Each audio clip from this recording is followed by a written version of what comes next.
ஒரு தீய சக்தி கூட உண்மை அன்பால் உருவாகலாம். ஆனா அந்த அன்பே ஒரு நாள் அழிவுக்கான காரணமா மாறும். இது ஒரு காதலும் ஒரு கர்மபயனும் ஒரு போருமாக நடந்த புராணமான கதை. இது ஜலந்தரனின் கதை. இந்த வீடியோவில் நாம் காணப்போறது ஜலந்தரன் என்கிற ஒரே ஒரு அபூர்வ அசுரனின் பிறப்பு, அவன் உச்சரித்த காதல், அவன் கொண்டு வந்த போரின் பெருமை மற்றும் கடைசியில் வாழ்க்கை நமக்கு சொல்லும் ஒரு ஆழமான உண்மையை பற்றி. ஜலந்தரனின் பிறப்பும் தேவர்களுடன் நடந்த மாபெரும் யுத்தமும். ஜலந்தரன் எப்படி பிறந்தான் என்று முதலில் தெரிந்து கொள்வோமா? பிரம்மா, விஷ்ணு, சிவன் மூவரும் இருந்த இடத்தில் ஒரு காலத்தில் கடும் யுத்தம் நடக்கிறது. அப்போது சிவபெருமான் தனது மூன்றாவது கண் மூலம் கொந்தளித்து ஒரு தீக்கனல் உருவாக்கிறார். அதுவே சமுத்திரத்தில் விழுந்து அங்கு ஒரு சிறிய குழந்தையாக தோன்றுகிறது. அந்த குழந்தை யாருக்கும் தெரியாத சக்தியோடு பிறக்கிறது. அவன் பேரு ஜலந்தரன். ஜலம் என்றால் நீர், தரன் என்றால் பிறந்தவன் என்று அர்த்தமாகிறது. அவனை சமுத்திர தேவன் வளர்க்கிறார். ஜலந்தரன் வாலிபனாக மாறும்போது அவனுடைய தோற்றமும் வீரமும் செல்வமும் கூட தேவலோகத்தை அச்சமடைய வைக்கிற அளவுக்கு இருந்தது. ஒரு வீரர் மட்டுமல்ல, அவன் ஒரு நியாயமான அரசனாகவும் இருந்தான்.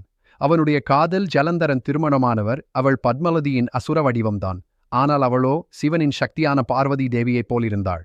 இதைத்தான் மாயைன்னு சொல்றாங்க. அதனால்தான் ஜலந்தரனுக்குள் பைத்தியக்காரத்தனமான ஒரு ஆசை உண்டாயிற்று. பார்வதியை தன்னுடைய வாழ்க்கை துணைவியாக்கணும் என்கிற எண்ணம் வருகிறது.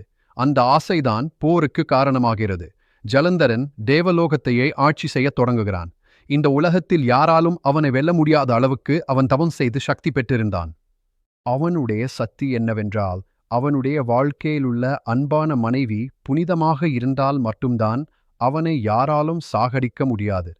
அவள் புனிதத்தை தவறினால் ஜலந்தரனை சுலபமாக வென்றுவிடலாம். இந்த இரகசியத்தை தெரிந்த சிவபெருமான் விஷ்ணுவை அனுப்பி அவன் மனைவியிடம் ஒரு மாயை கொண்டுவர வைக்கிறார். புனிதமாக இருந்த அவள் விஷ்ணுவின் மாயையில் அகப்பட்டு கொண்டாள். இதனால் ஜலந்தரனுடைய ஆதார சக்தி போய்விட்டது. அந்த நொடியே ஜலந்தரன் சக்தியை இழக்கிறான். முடிவில் சிவன் அவனை சாகடிக்கிறார். ஒரு சக்தி பிறந்தாலும், அது அன்பில் வளர்ந்தாலும், அது ஆழமான அகங்காரத்தால் தீயதா மாறினால் அதன் முடிவும் அழிவுதான். ஜலந்தரனின் கதை நம்ம வாழ்க்கையில ஒரு சிறந்த பாடம்.